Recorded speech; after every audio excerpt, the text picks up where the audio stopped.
All right, so over the weekend, President Donald Trump set off a firestorm. He tweeted the following, quote, "How low has President Obama gone to tap my phones during the very sacred election process? This Nixon, Watergate, bad or sick guy?"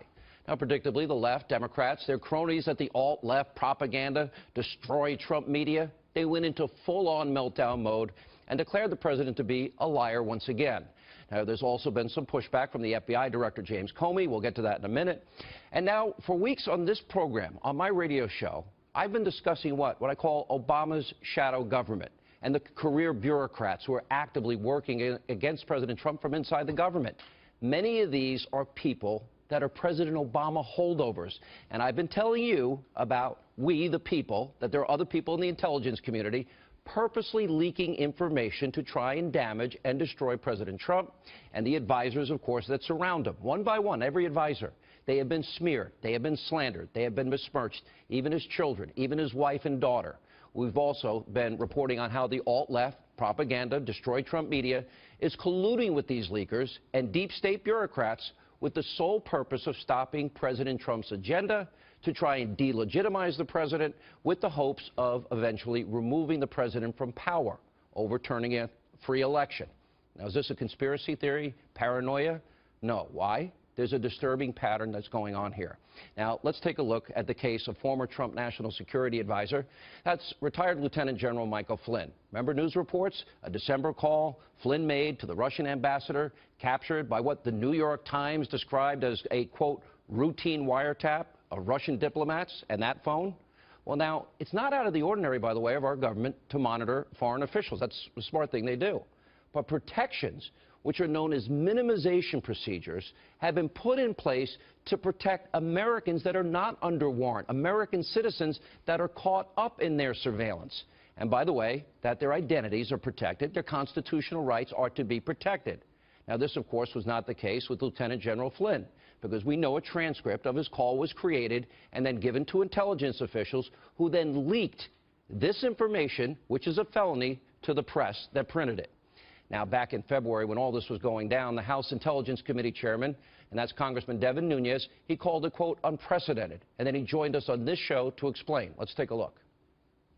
Isn't this the type of thing where if you have rogue intelligence people and they're illegally intercepting phone calls of Americans, that's illegal?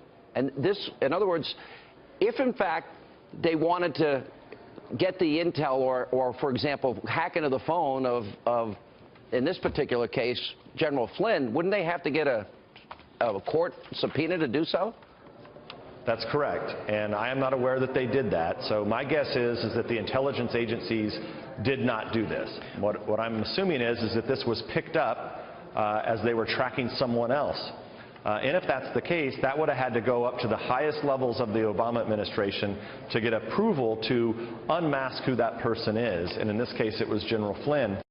Now, this is just the tip of the iceberg. Now, Fox News has not been able to confirm this, but the day before the election, November 7, 2016, the website Heat Street, they published a report. It had the following headline, quote, exclusive, FBI granted FISA warrant covering Trump camp's ties to Russia.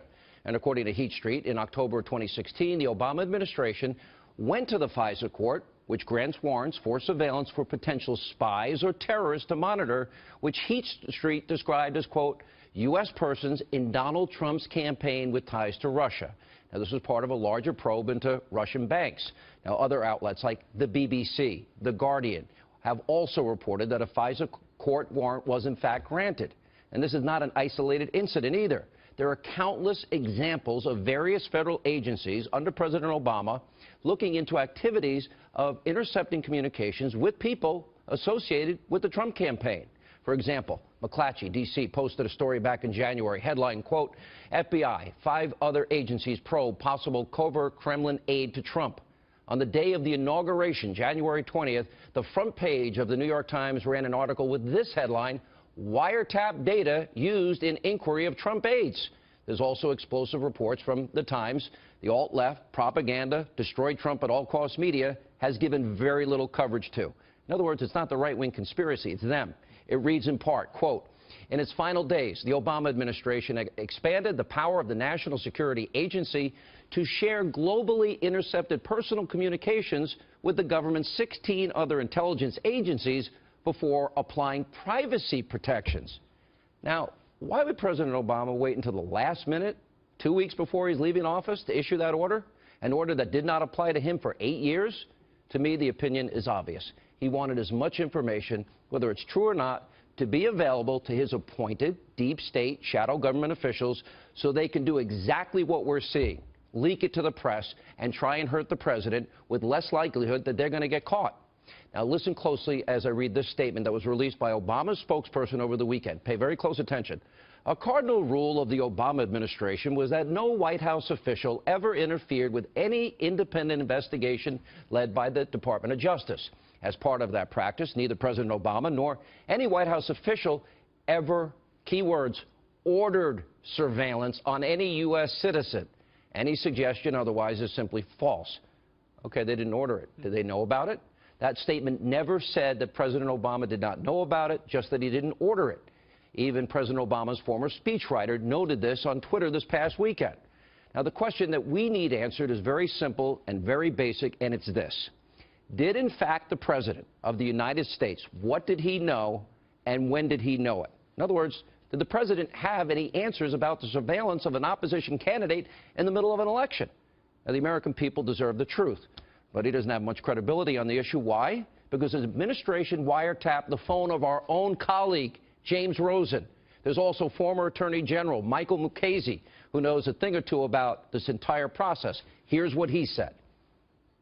This is the difference between being correct and being right. I think the president was not correct, certainly, in saying that President Obama ordered a tap on a server in Trump Tower. However, I think he's right in that there was surveillance and that it was conducted at the behest of the Justice Department through the FISA court. And what do you base that on? I base that on news reports that you mentioned in the last spot. I also base it on a kind of inadvertent blurting out by Adam Schiff that his committee wants to talk to the counterintelligence agents at the FBI who were involved in this. Now, what that means is that this is part not of a criminal investigation, but of an intelligence gathering investigation.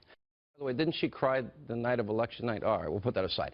All right, on top of all of this, there's a bunch of other questions that need answers. What did President Obama know about these reported, New York Times reported FISA requests targeting associates of then-candidate Donald Trump? Now, to me, what happened to retired Lieutenant General Flynn and what we are now seeing with all these other intelligence leaks, this is a canary in a coal mine. This accusation that President Trump made is serious. We need to get to the bottom of what the truth is and where all of this came from and who knew what, when, and where.